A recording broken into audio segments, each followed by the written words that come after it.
Tobeka had never felt like she belonged in her own home, not since their father remarried and brought Kemi into their lives. Kemi, with her flawless beauty and natural charm, became the center of attention. Tobeka felt like a shadow, always overshadowed by Kemi's presence. It wasn't just that Kemi had everything. Kemi had their father's admiration, his wealth, and the life Tobeka always dreamt of. The jealousy and resentment grew inside her every day. Kemi never did anything to deserve Tobeka's hatred, but that didn't matter. To Tobeka, Kemi was the embodiment of everything she lacked. The moment that sparked Tobeka's fury happened one evening at a family dinner. Kemi, with her usual sweet smile, made a casual comment about how Tobeka was still single, implying she wasn't as worthy or attractive as her. That one remark pushed Tobeka over the edge.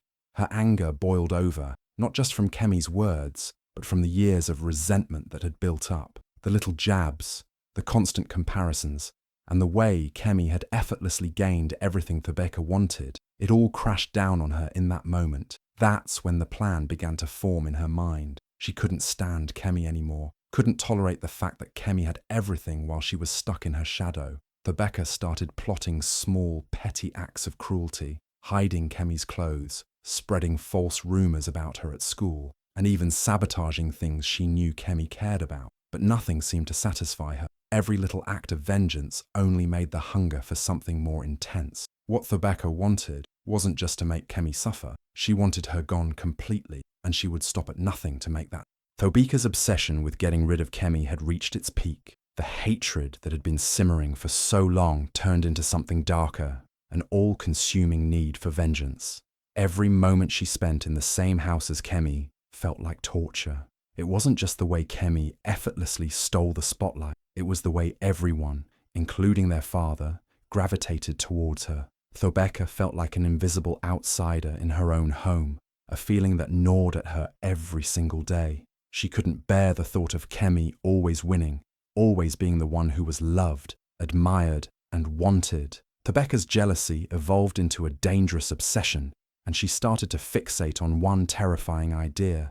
She had to get rid of Kemi once and for all. In her twisted mind, the only way to escape the suffocating grip Kemi had on her life was to eliminate her completely. Days turned into weeks, and Tobeka's desire to rid herself of Kemi intensified. Every smile Kemi gave, every laugh, every glance from their father, it all pushed Tobeka further into her plan.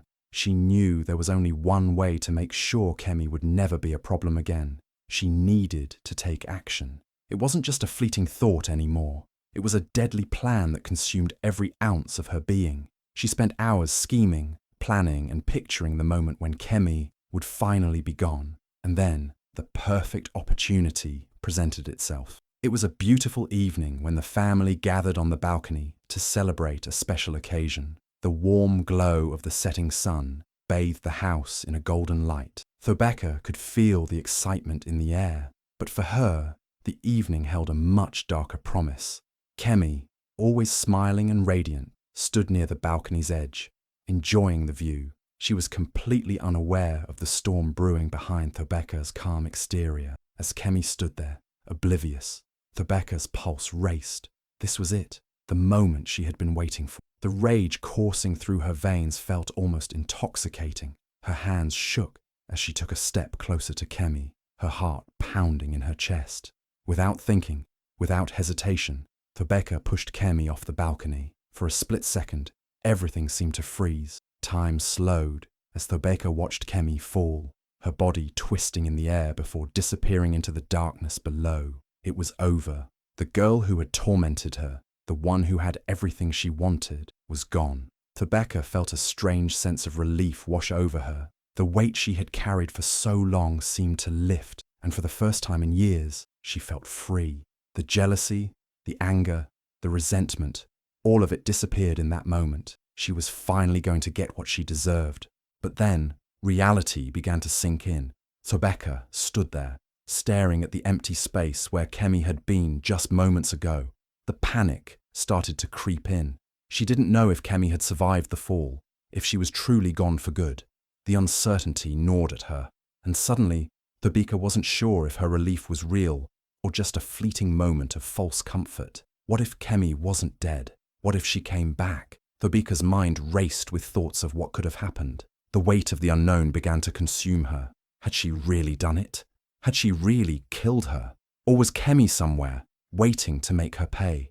As the hours passed and no word of Kemi's body came, Thobeka began to doubt herself. She replayed the scene over and over in her head, each time growing more paranoid. She told herself it was over, that Kemi was gone, but the lingering uncertainty kept her awake through the night. In the darkness of her room, Thobeka couldn't shake the feeling that something was wrong. The relief she had felt earlier started to fade, replaced by an unsettling fear that Kemi might not be as easily vanquished as she had hoped.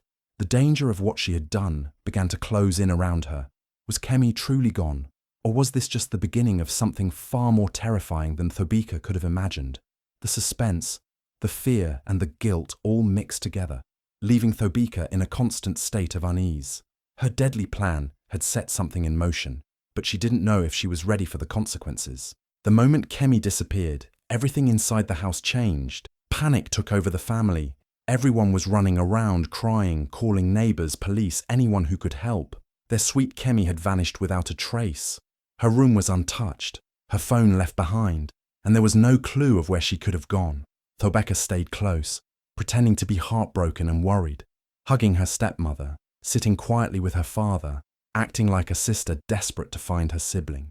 But inside, she wasn't mourning. She was scared, not because of guilt, but because Kemi's body had not been found. She wanted closure. She needed to see the proof that Kemi was truly gone. But the silence was louder than any scream, and the not knowing started to creep under her skin. At first, Thobeka felt victorious. The house was quieter. Her father had become distant, broken by Kemi's disappearance, and that should have made her feel powerful, but something didn't feel right. One morning, she found a mirror in her room cracked, even though she never touched it. Another night, her closet door creaked open on its own. Then came the voices, soft, whispering echoes calling her name, or worse, saying her name in Kemi's voice. She would sit up at night, heart racing, sweat on her forehead, convinced someone was watching her. But every time she checked, the room was empty. No footsteps, no sign, just silence again. The others in the house didn't notice anything. When she brought it up, they waved it off as stress or grief. But Thobeka knew what she felt. She knew something wasn't right. The days turned into a blur. The police stopped coming. The posters faded on street poles. People started whispering about how strange it was that Kemi just disappeared like smoke. Rumors spread. Maybe she ran away. Maybe she was kidnapped. No one ever guessed the truth, and Thobeka kept her mask on, nodding along, pretending to hope. But inside her head, guilt started to bloom like a poison flower. At night, she would see Kemi's face in her dreams, falling again and again. She would wake up gasping, her throat tight with fear. Still, she tried to convince herself that she had won, that the life she wanted was finally within her reach. But every time she passed Kemi's empty room, something inside her twisted. The silence was no longer peaceful, it was mocking her. She told herself over and over that Kemi was gone, that no one saw what happened, that she was safe. But deep down, a cold feeling grew stronger each day. Maybe she hadn't gotten away with it. Maybe something had survived that fall. Something that wasn't looking for justice, but revenge. Weeks slipped by without a single trace of Kemi. The family began to accept the unbearable truth. Maybe she was gone for good. Thobeka, on the outside, played her part perfectly. She helped clean Kemi's room, joined in quiet family prayers, and even pretended to cry when anyone mentioned her name. But inside, Thobeka felt lighter. The fear that gripped her in the early days had faded. No police were knocking anymore, no suspicious eyes watching her. She started to believe it was over. Kemi was truly gone, and now everything would finally fall into place. Her father's attention, the peace she always wanted, the life she believed she deserved. But peace didn't stay for long. One night, as the moonlight spilled across her bedroom floor, Thobeka stood by her window, brushing her hair. That's when she saw it, a shadowy figure standing near the garden, just beyond the trees. Her heart skipped a beat. It was the shape of a girl, long hair, still, silent, watching. Thobeka stared, frozen, her breath caught in her throat. And just like that, the figure turned and vanished into the dark. She rushed outside, searched the yard, but there was nothing there. No footsteps, no sound, just the cold breeze and her racing heart. She tried to tell herself it was her imagination, a trick of the night, but deep inside, something told her that shadow was real. The next few days brought more confusion. Thobeka started noticing small things going missing. Her diary, where she had once written everything, including the details of that awful night, was gone. A necklace that belonged to her late mother, the one she never removed, vanished from her drawer. Her room, once a place of comfort, now felt like it held secrets. At night, the lights flickered without reason. Whispers drifted through the hallways. Soft, cruel words that only she seemed to hear. It was Kemi's voice, teasing her, laughing at her, saying her name in a way that chilled her to the bone. But every time she called for help or tried to explain, no one believed her. Her father began to look at her strangely. He told her to get rest, asked if she needed to talk to someone. He thought she was grieving, but Thobeka knew it wasn't grief. It was something else, something darker. Her father's concern only grew when Thobeka began waking up in strange places, in the hallway, in the kitchen, with no memory of getting there. She felt watched all the time. Doors slammed on their own. Her dreams were filled with Kemi's face, broken, bloody, still alive. Thobeka no longer felt in control. Her perfect act was slipping. Every sound made her jump. Every shadow looked like Kemi. She tried to convince herself it was just guilt playing games with her mind, that she was imagining everything. But then came the whispers she couldn't ignore, whispers that only she heard, the cold hands brushing her shoulders, the scent of Kemi's favourite perfume lingering in her room. Thobeka's confidence cracked.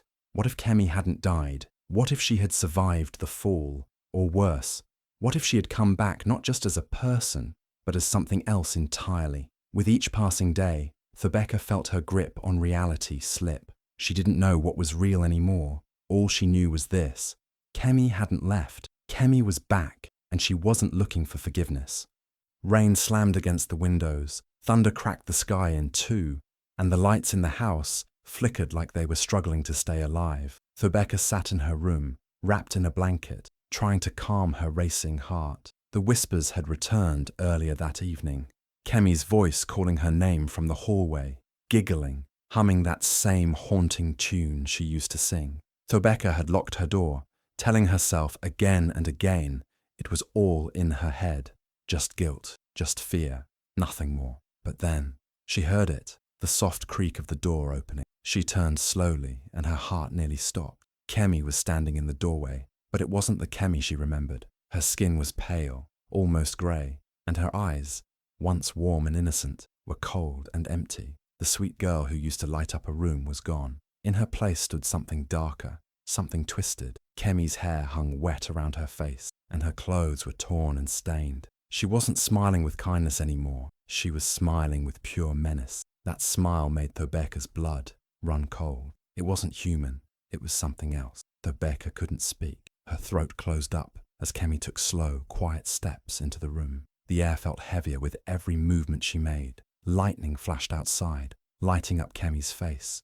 And in that brief second, Thobeka could see the rage burning beneath her skin. Kemi looked at her with a hatred so sharp, it felt like it could slice through her. "You thought I died," Kemi whispered, her voice low and cold. "But I didn't." Thobeka shook her head, trying to process what she was seeing. You can't be real," she stammered. Kemi's smile widened. "Oh, I'm very real. But I'm not the same girl you pushed off that balcony." She stepped closer, and Thobeka stumbled backward, bumping into her desk.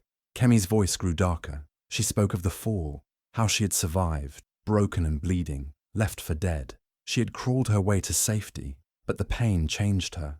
The betrayal twisted something deep inside her. The sweet, gentle part of her had died that night, and something else had taken its place, something that wanted revenge. "I laid there in the dirt thinking about you, thinking about how you smiled when you pushed me, and I promised myself I'd come back, not to forgive you, but to make you feel what I felt." Tears welled in Thobeka's eyes.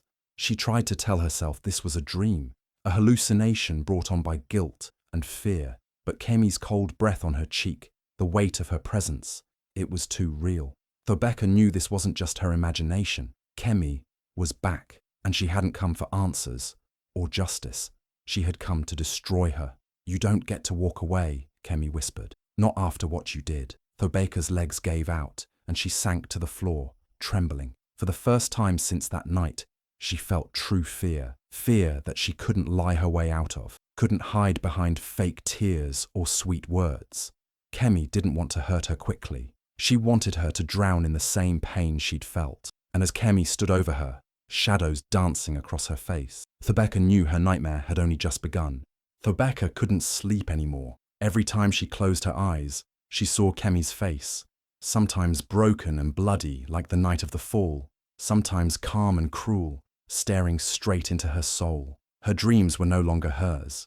Kemi had taken them. Every night was filled with screams, whispers, and dark shadows pulling her deeper into fear. And during the day, it wasn't any better. The whispers didn't stop when the sun came up. They grew louder. Sometimes they came from behind the walls, other times from her mirror. Kemi's voice, laughing, taunting, reminding her of what she did. Thobeka's hands trembled constantly. Her thoughts tangled together like a storm in her head. Everyone around her looked at her differently. Were they judging her? Did they know? Her father's eyes lingered too long. Her stepmother spoke softly now, like she was afraid of Thobeka. Even the maids moved more carefully when they passed her room. Thobeka started to believe they all knew, that they were just pretending, that they were waiting for her to fall apart completely, and maybe she already was. Then came the notes.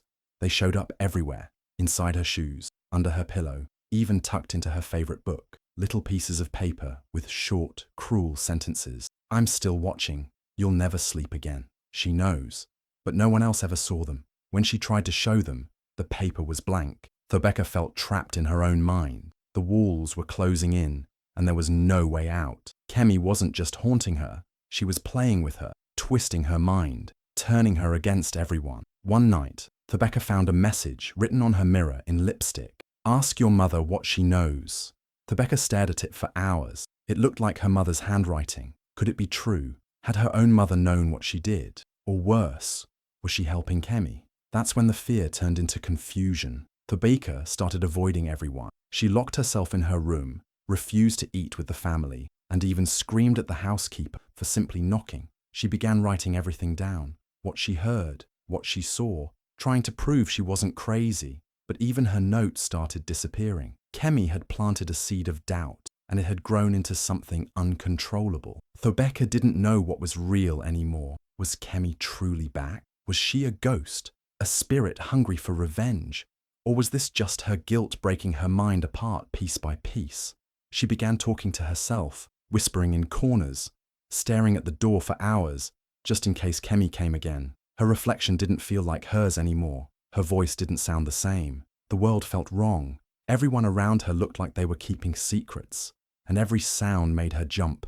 The house that once felt like her prison now felt like a nightmare she couldn't wake up from. And no matter how loud she screamed, no one believed her. They called it stress, trauma, grief. But Thobeka knew the truth. This was Kemi. This was her revenge, and it wasn't over yet. Kemi didn't need to scream or threaten to destroy Thobeka's life. She did it quietly, with soft words, innocent smiles, and well-placed lies. One by one, she began weaving herself back into the family, acting like nothing had happened. At first, everyone was just relieved to see her alive. She told them she had survived the fall by some miracle and had spent time healing, both physically and emotionally. But behind her calm face was a storm, and her target was clear. Mama Olamide, who had once defended Thobeka in every argument, started changing. She watched Thobeka more closely now, gave her cold glances, and whispered with Kemi behind closed doors. Kemi, with her gentle voice, began planting doubts. She hinted that Thobeka wasn't well, that maybe she had been struggling with jealousy, that maybe she needed help. Mama Olamide believed her. Thobeka could feel it in the way her stepmother spoke to her, like she was a stranger in her own home, like she was dangerous. But it was Papa Tabo's shift that broke Thobeka the most. He started spending more time with Kemi, buying her gifts, laughing with her at the dinner table. When Thobeka tried to speak, he would sigh heavily, cut her off, or tell her she was being dramatic. Kemi had twisted the story. She told him she forgave Thobeka for the accident. She cried in front of him, saying she just wanted her family back. And Papa Thabo believed every word. He didn't ask questions. He didn't see the fear in Thobeka's eyes. He just looked at her like a disappointment. Soon, the whole house felt like it belonged to Kemi. She walked the halls freely. Everyone greeted her with warmth. And Thobeka? She was avoided like a plague. The staff whispered when she passed. Her friends stopped visiting. Even her room felt colder, like the house itself had turned against her. She tried talking to her father, telling him something wasn't right, that Kemi was not who she claimed to be. But the more she insisted, the more he questioned her sanity. "You need rest," he said one night, without even looking her in the eye. "You're scaring your mother. You're scaring everyone." Thobeka felt like she was disappearing. Everything she once held close was slipping through her fingers. Kemi had taken it all. Her family, her home, her voice. The worst part was that no one even noticed. But as broken as she felt, Thobeka wasn't ready to give up. She knew the truth about Kemi. She knew that smile was a mask, that behind the tears was pure hatred. Kemi wanted her to crumble. She wanted her alone and powerless. But Thobeka wasn't going to let her win. Not like this. With fire in her chest and fear crawling up her spine, Thobeka made a decision. If she had to face Kemi, she would, even if it destroyed her. Because the only way to stop the darkness was to walk straight into it, and she was ready. Or at least, she had to be. It all began with a letter slipped under Thobeka's door.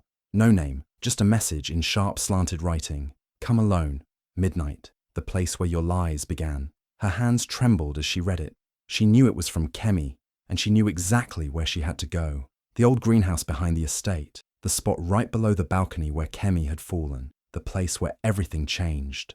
Thobeka arrived under the moonlight, the air heavy with silence. The glass windows of the greenhouse were cracked, vines curling through the broken panes. Inside, the lights flickered on by themselves, and there stood Kemi, calm, smiling, her eyes colder than ever. "Welcome," she said. "Let's see how badly you want to survive." Before Thobeka could respond, the door slammed shut behind her, locking with a loud click. The greenhouse transformed. Hidden speakers played distorted versions of Kemi's voice, laughing, screaming, whispering truths and lies. The floorboards creaked with every step, and strange shadows moved where there was no light. The game had begun. Kemi's challenges were cruel. Thobeka was forced to relive moments from her past. Her mother's funeral, the day her father married Kemi's mum. Every moment she felt unloved, unseen, unwanted. Holograms of her family appeared around her, pointing fingers, shouting accusations. "You were always the mistake," one of them said in her father's voice. "She was better," another whispered in Kemi's. It felt real, too real. Next came the physical trials. Kemi had rigged the greenhouse with traps. Thobeka had to crawl through tunnels filled with shards of glass, navigate beams high above the ground, and solve puzzles to open locked doors. All while the air grew colder and the lights dimmed more with each mistake. Her body bled, her breath grew shaky, and still Kemi's voice echoed around her, mocking her pain. "You'll never be free, Thobeka. You'll always be the jealous girl who pushed her sister." But something changed in Thobeka. Maybe it was the pain, or maybe it was finally realizing that fear was exactly what Kemi wanted. Thobeka stopped reacting to the voices. She stopped letting the illusions break her. With every step, she grew more focused, more determined. She began fighting back, not just against the traps, but against the guilt that had been poisoning her for so long. She screamed Kemi's name into the darkness. "You want me to break? Then come break me yourself." And for the first time, there was silence. Kemi stepped out of the shadows. No illusions, no tricks. Just the two of them, face to face. "This ends tonight," Thobeka said. Kemi only smiled. The final round had begun. As Thobeka stood in the shadows of the broken greenhouse, catching her breath and wiping blood from her trembling hands, something strange happened. A flicker of light blinked on above her, an old projector hanging from the ceiling. It clicked to life and began showing silent footage against the cracked glass wall. At first, she didn't understand what she was seeing, but then, there she was, her mother, Mama Olamide. The footage showed her mother in the living room years ago, speaking softly to Kemi. Her face looked different, happier, softer. She handed Kemi a necklace, the same one Thobeka thought was lost. "You're the daughter I always wanted," her mother whispered on the screen. "Don't worry, I'll make sure he gives you everything. Just keep smiling." Thobeka's heart stopped. She couldn't believe what she was seeing. Her own mother had chosen Kemi, always had. Even when Thobeka was a little girl, crying for attention, trying to make her proud, Mama Olamide had been working behind her back, lifting Kemi up and pushing her down. Everything suddenly made sense. The cold stares, the fake affection, the constant comparison. Her mother had never wanted her to win. The images kept playing, short clips of Mama Olamide subtly encouraging Kemi to get closer to Papa Thabo, asking her to be better than Thobeka, praising her behind closed doors. All those times, Thobeka had felt unseen, unloved. It hadn't been her imagination. It had been real. She had been betrayed from the very start. Tears ran down her face, not from fear, but from the deep, soul-crushing pain of betrayal. Kemi hadn't been the mastermind all along. She was the weapon. The real hand behind the chaos was her mother's. And somehow, that hurt more than everything Kemi had done. Just then, Kemi entered, slow and confident, watching Thobeka closely.